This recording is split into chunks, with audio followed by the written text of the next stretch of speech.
ہوتی ہے. جوان کو بھی اپنی پاک دامنی اور عفت بچانی ہوتی ہے. کیوں اپنے آپ کو جو ہے وہ اپنے باطن کو وہ جو ہے وہ سیاہ دھبوں سے بھر دے کہ جب اتنے دھبے ہو جائیں کہ پھر اس کا دل جو ہے وہ عبادت کی لذت کو محسوس نہ کر سکے. ہماری ساری طاقت ہمارے اپنے اندر ہی لگی ہوئی ہے. ہماری پوری انرجی ایک دوسرے کو برا بھلا کہنے میں. اللہ الرحمن الرحیم. ایک مشکل رہی ہر دور میں کہ لوگ اپنے وقت کے امام کو پہچان نہیں پائے. امام کو پہچاننا، امام کی معرفت، امام کی شناخت بہت ضروری ہے. امام کی معرفت صرف یہ نہیں ہے کہ ہم امام کا نام جانتے ہو یا امام کے والد محترم کا نام یا امام کی ولادت پتہ ہو، بلکہ وہ معرفت، وہ مقام امام کا جو کائنات میں اپنی ایک حیثیت رکھتا ہے، جو وجود رکھتا ہے، ہم کوشش کریں کہ اس وجود کی طرف بڑھیں، اس مقام کی طرف بڑھیں کہ جو ہمیں امام کے قریب کر سکے. اور ہر دور میں جو بھی لوگ اپنے ائمہ کے قریب تھے وہ اس مقامات پہ پہنچے ہیں، اور اسی نے ان کو اس قابل کیا کہ انہوں نے اپنے آپ کو، اپنے امام کو قربان کر دیا. چاہے وہ مال ہو، چاہے وہ نام ہو، چاہے وہ ذات ہو، چاہے وہ شخصیت ہو، چاہے وہ کچھ ہو. کیسے کیسے لوگ ائمہ کی زندگیوں میں آئے کہ جو ائمہ کے ملنے والوں کی جھوٹیاں اٹھانا چاہتے تھے اور اپنی پوری پوری مملکتیں رہا کر دے کر آ گئے. وجہ کیا تھی کہ یہ جانتے تھے کہ یہ خدا کا نمائندہ ہے، جانتے تھے کہ حیات یہی ہے، زندگی یہی ہے. اگر یہ ہے تو سب کچھ ہے، اور اگر یہ نہیں تو پھر کچھ بھی نہیں. اسی لیے ہم اس واقعے کو بار بار تکرار کرتے ہیں، تذکرہ کرتے ہیں کربلا کا، تاکہ ہم یہ پہچانیں کہ وہ جو لوگ امام تک پہنچے تھے ان کی خصوصیتیں کیا تھیں، اور وہ لوگ جو امام کو پہچان نہیں پائے ان میں کون سی برائیاں تھیں جس کی وجہ سے وہ امام کے سامنے ہوتے ہوئے امام سے دور ہو گئے. کیونکہ ظاہر میں اگر زمینی طور پر دیکھیں کہ کربلا پہنچنا کمال ہے، تو کربلا میں تو دوسرا لشکر بھی پہنچا ہوا تھا. تو کمال اس کا مطلب ہے کربلا صرف پہنچنا نہیں، بلکہ کربلا پہنچ کر امام کی طرف جانا کمال ہے. ہم بھی اپنی زندگی میں یہی رکھیں کہ اگر ہم اپنی زندگی میں بہت ساری چیزیں جو ہمیں کربلا اس کے واقعے تک لے کے جاتی ہیں، جس میں عزاداری ہے، ماتم ہے، جلوس ہے، یہ سب کچھ ہے، لیکن اگر ہم اس طریقے سے کربلا پہنچ چکے ہیں یا پہنچ رہے ہیں تو کیا ہم امام کی طرف بھی ہیں یا نہیں ہیں؟ اب امام کی طرف ہوں تو پھر کیا ہو، فرق کیا ہوگا؟ رنگ بدل جائے گا، زمین بدل جائے گی؟ نہیں، انسان کا باطن بدل جانا چاہیے. جب انسان اپنے امام تک پہنچے تو وہ نہ رہے جو پہلے آیا تھا، بلکہ اب وہ حسینی کردار پیدا ہو مجلس سے اٹھ کے. خواتین زینبی کردار پیدا کریں مجلسوں سے اٹھ کے، اور اس ہدف کی طرف بڑھے کہ جو ہمیں ہمارے وقت کے امام تک پہنچے. اور ہر شخص کی ذمہ داری الگ ہے، ہر شخص کا وظیفہ الگ ہے، ہر شخص دنیا میں مختلف جگہوں پہ رہتا ہے، اس کی صلاحیتیں الگ ہیں، اس کی سوچ اور اس کے ذہن کا لیول جو ہے وہ الگ ہے، لیکن اس نے پورے اسی طاقت کے ساتھ اپنے امام تک پہنچنا ہے.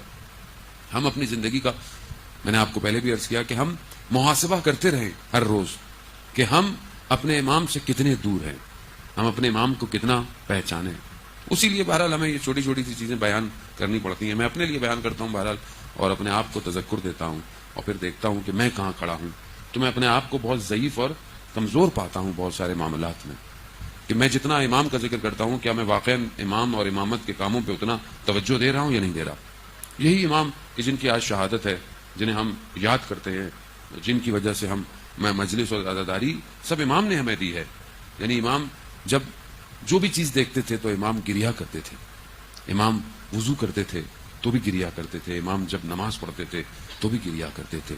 اور یہ بات ہمیں بتاتی ہے کہ عزاداری کبھی بھی نماز سے دور نہیں کر سکتی، اور نماز کبھی بھی عزاداری سے دور نہیں کر سکتی. امام نے اپنی زندگی میں کر کے دکھایا کہ ہر وقت جو ہے وہ گریا ہے. کس پر؟ سید الشہداء پر، اپنے والد محترم پر گریا ہے. اور یہی امام کا گریا تھا کہ جو تاریخ میں ایسا ثبت ہوا کہ جس ایسا کوئی گریا نہیں کر پایا.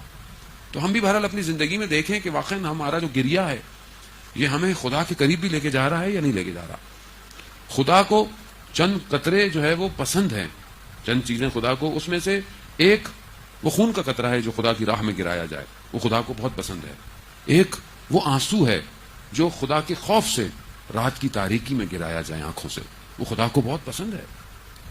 ایک وہ غصہ جسے انسان پی لے، کس کے لیے؟ خدا کی خاطر. غصہ بھی تو انسان کو آتا ہے، انسان زندگی میں غصہ ہوتا ہے، مشکلات ہوتی ہیں. یہ ساری چیزیں خدا کو پسند ہیں.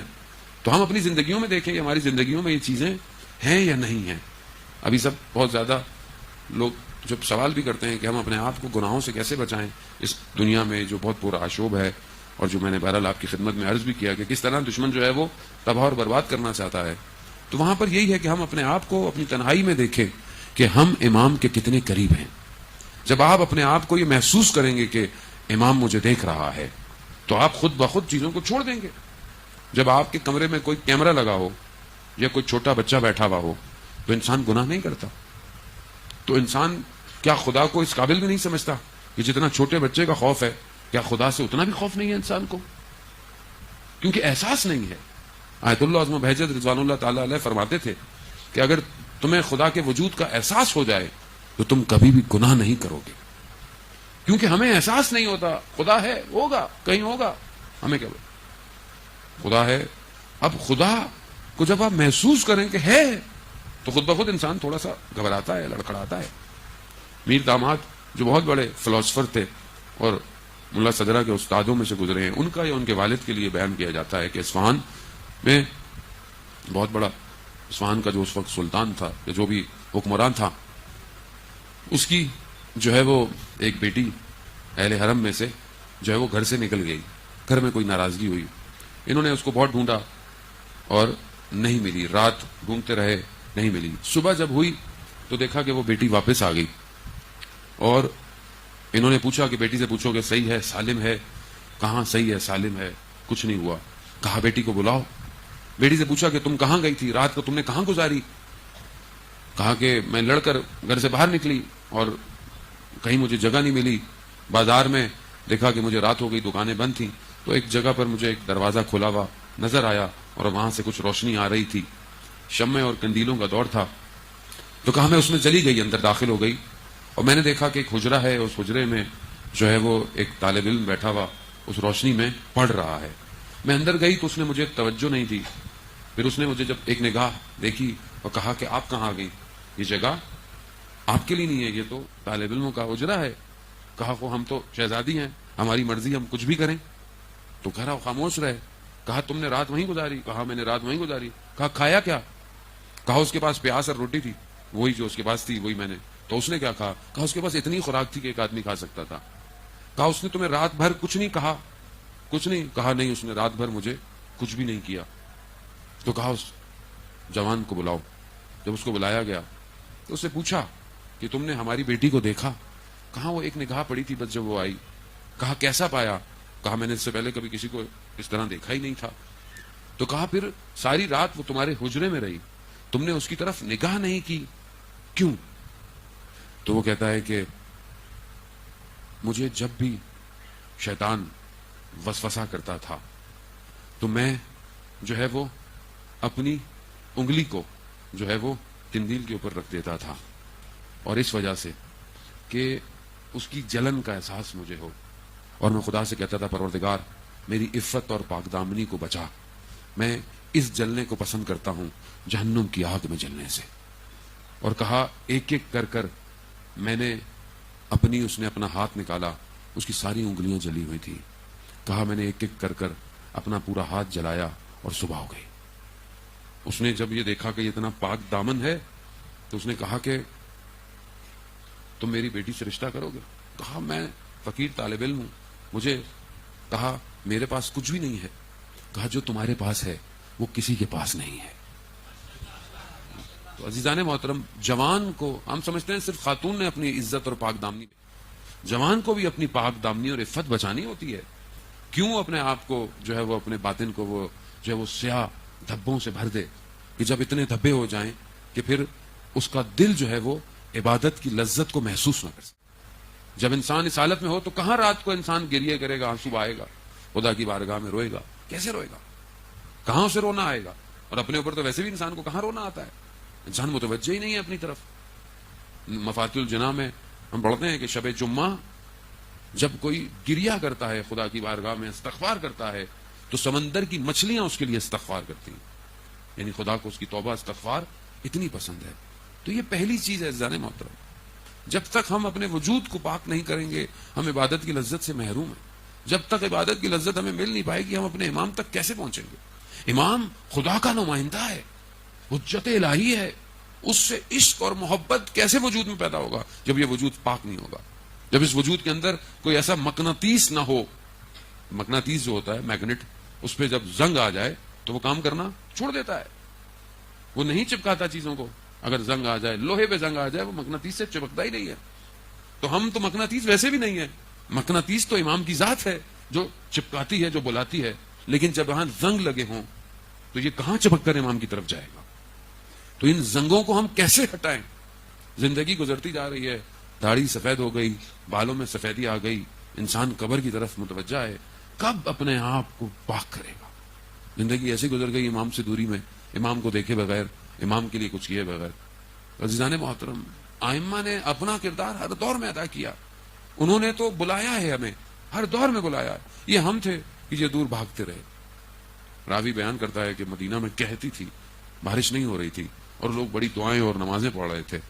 میں نے دیکھا کہ ایک سیاہ پوش حبشی غلام اپنے رخسار کو زمین پہ رکھے خدا کی بارگاہ میں کہہ رہا ہے، پروردگار اگر بارش نہیں آئی تو میں جب تک اپنے رخسار کو اس ریت سے نہیں ہٹاؤں گا.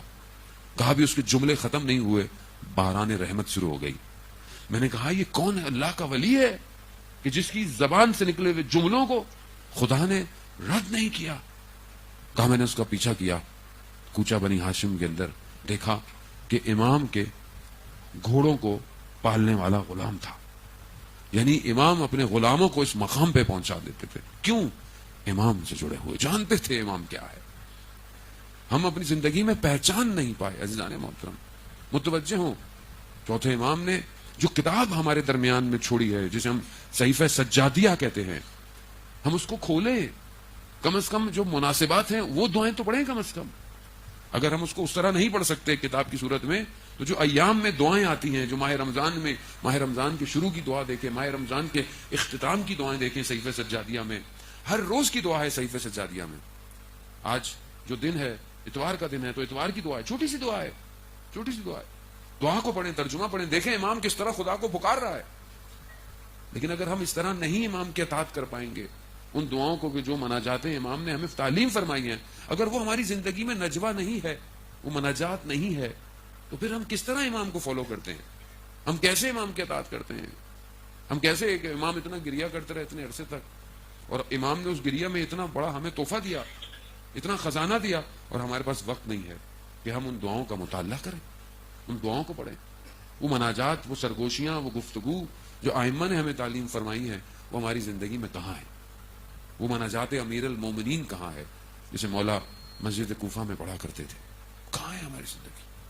ہم کہاں اس طرح خدا کو پکارتے ہیں، مولا یا مولا، انت المولا، تو میرا مولا ہے، وہ انا العبد، وہ میں تیرا بندہ ہوں، وہ یرحم، کیا تو رحم نہیں کرے گا اپنے بندے پہ جبکہ تو مولا ہے؟ تو عزیزان محترم، خدا تک پہنچنے کے لیے پروردگار نے ائمہ کو بھیجا. اپنے تک وہ کہہ رہا میں چھپا ہوا خزانہ تھا، میں چاہا میں پہچانا جاؤں، میں نے نور محمد کو خلق کیا اور پھر اس کے بعد باقی چیزوں کو خلق کیا. اصل ہدف خدا تک پہنچنا ہے. اگر خدا تک نہیں پہنچے تو پھر یہ سب ختم ہو جائے گا. امام اس لیے اللہ کا نمائندہ ہے، اپنی طرف وہ بلاتا ہے تو اس لیے کیونکہ وہ باب اللہ ہے، باب توحید ہے، اللہ کی طرف جانے کا دروازہ ہے. کیا ہم اس دروازے سے خدا تک پہنچ رہے ہیں یا نہیں پہنچ رہے؟ یا ہم دروازے کے باہر کھڑے ہو کے واہ واہ کر رہے ہیں، واہ واہ واہ زبردست. رسول خدا فرماتے ہیں انا مدینۃ العلم وعلی بابھا، میں علم کا شہر ہوں اور علی اس کا دروازہ ہے، اسی دروازے سے اندر آؤ. لیکن ہم دروازے کے باہر کھڑے ہوئے واہ واہ کر رہے ہیں، کتنا اچھا دروازہ ہے، کیا بات ہے بھائی، اندر آئیں، اندر آئیں. اندر آنے کی شرائط ہے، امامت کی معرفت ہے، امام کی اطاعت ہے، امام کو پہچانے، امام کی مانے. ہم امام کو مانتے، امام کی نہیں مانتے. امام کو مان، امام جو کہہ رہے ہیں ان کو. پھر اندر جائیں، پھر دیکھیں علم آپ کو کیسا آپ کے سینے سے ظہور کرے گا. علم، کیونکہ علم نور، علم نور ہے. عزیزان محترم، اور توجہ کریں جوان آج کل کے کہ اپنی تعلیم پر توجہ کریں. وقت کے امام کو اسپیشلسٹ کی ضرورت ہے. صرف انٹر پڑھ کے چھوڑ دینا اور پھر کاموں میں لگ جانا کوئی کمال نہیں ہے. بے شک آپ کام کریں لیکن اپنے اندر اسپیشلسٹ کریں. سادی سی ڈگری کسی کے پاس ہو تو آج تو دنیا کی چھوٹی موٹی جو کمپنی ہے وہ بھی نہیں رکھتی انسان کو، تو امام کہاں رکھیں گے؟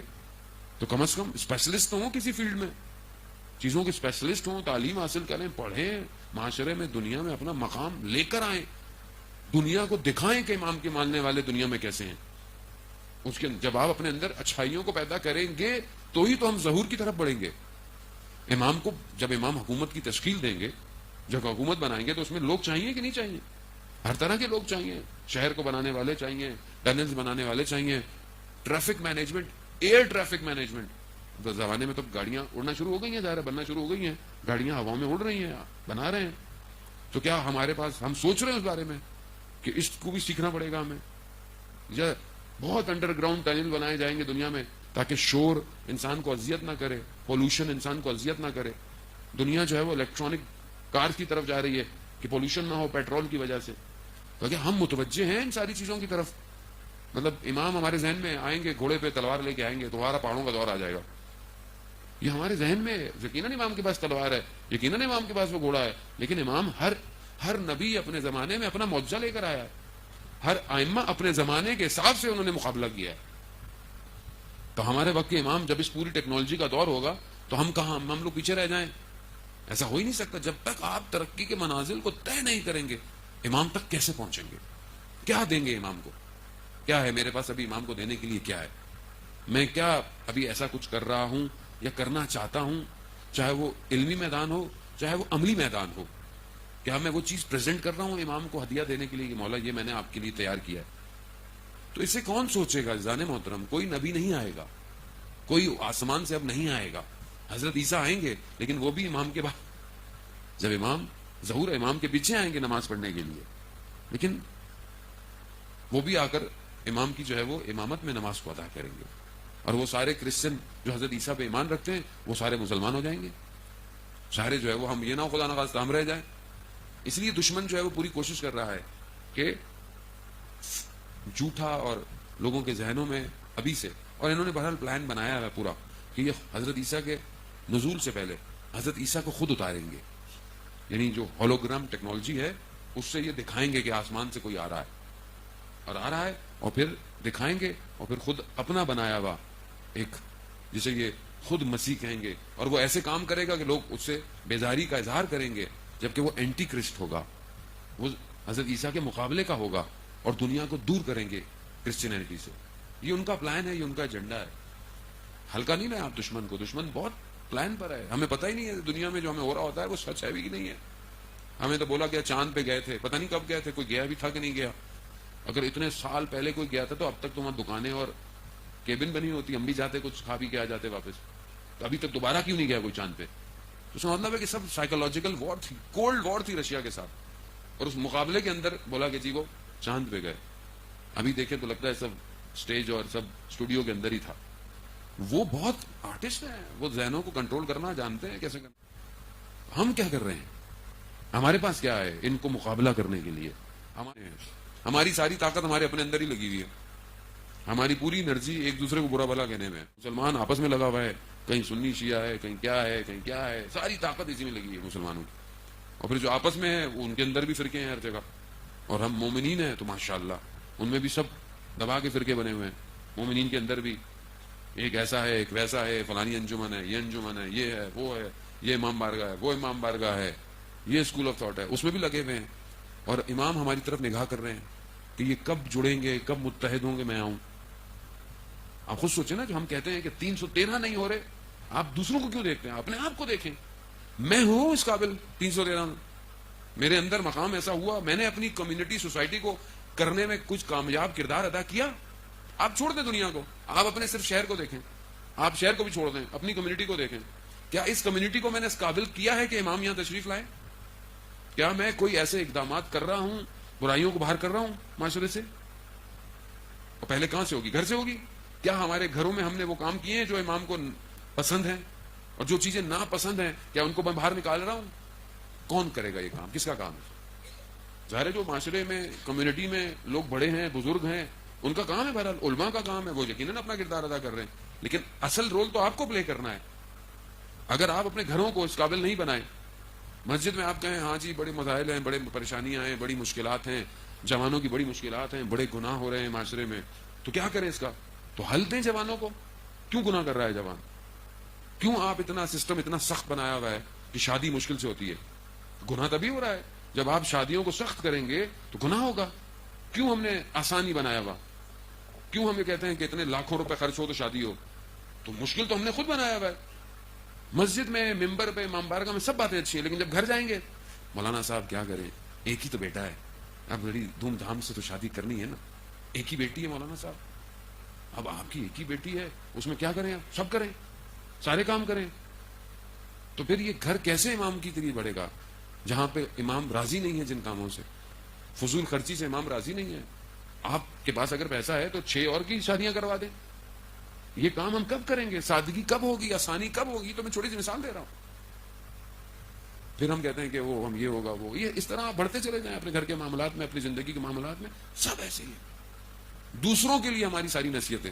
اور ویسے بھی جب مولانا کوئی باتیں کر رہا ہو تو ہمیں لگتا ہے مولانا مارس کے لیے گفتگو کر رہا ہے، ہمارے لیے تو بات ہی نہیں کر رہا، ہم تو سب بہت اچھے ہیں، یہ تو کسی اور کو کہہ رہے ہیں مولانا. ہماری کمیونٹی میں تو ایسا نہیں ہے. عزیزان محترم، بہت برا شوق دور ہے، آگ آگ ہاتھ میں ہے. راوی بیان کرتا ہے کہ ہم رسول خدا حضرت محمد مصطفیٰ اللہم صلی علی محمد وآل محمد وعجل، امام کی خدمت، رسول خدا کی خدمت میں. کہ رسول خدا فرماتے ہیں ایک زمانہ ایسا آئے گا کہ اس زمانے میں ایک نیکی، اور اصحاب بیٹھے ہوئے تھے، کہا تمہاری 50 نیکیوں کے برابر ہوگی. کہا یا رسول اللہ ہم آپ کے ساتھ جنگوں میں، ہم اتنے قریب، ہماری 50 نیکیاں ان کی ایک نیکیاں. کہا ایک نیکی کرنا مشکل ہو جائے گا. ایک نیکی کرنا بالکل ایسے ہی ہے جیسے ہاتھ میں آگ کا انگارہ ہو. نیکی کرو. آپ کتنی دیر آگ اپنے ہاتھ میں رکھ سکتے ہیں؟ کیسے رکھ سکتے ہیں؟ ذرا سا قطرہ گر جائے انسان جلتا ہے. اور نیکی کرنا آج کے دور میں ایسے ہی ہے. دوسرے کو نصیحت کرنا بڑا آسان ہے، لیکن عمل کرنا سب سے مشکل ہے. اور یہی جو پہلی چیز ہے جو ہم اپنے امام کے لیے تیار کر سکتے ہیں، وہ ہمارا اپنا گھر ہے. اگر ہم اپنے گھر کی تشکیلات ہی کو ایسا نہیں کر رہے کہ جس میں ہم امام کو دعوت دیں. ہمارے گھر میں صبح اٹھ کے امام کو سلام ہوتا ہے نہیں ہوتا. ہماری زندگیوں میں ایک عالم دین تھے، کہتے ہیں کہ میں پہنچا کاظمین، اور خدا ہم سب کو بھی کاظمین کی زیارت نصیب فرمائے. کہاں میں وہاں پہنچا اور وہاں میں نے اندر یہ ذریعے سے توسل کیا امام سے کہ مجھے کوئی طریقہ ہو کہ میں وقت کے امام کی زیارت کر سکوں. کیا کروں ایسا کہ یہ میرے کام. کہتا ہے میں باہر نکلا تو میں نے دیکھا ایک بڑے اس زمانے کے عالم دین تھے، فقیہ تھے، اور وہ بیٹھے حرم کے ایک رواق. میں ان کے پاس گیا، میں نے ان سے پوچھا کہ آپ ایران سے آئے؟ کہ ہاں. تو کہتا ہے میں ان سے کہا کہ میرا پہلا دن ہے سفر کا. تو انہوں نے کہا میرا آخری دن ہے سفر. تو میں نے ان سے پوچھا اپنے سفر کے بارے میں بتائیں. تو انہوں نے جو بات کی وہ بالکل میرے سوال کے مختلف تھی.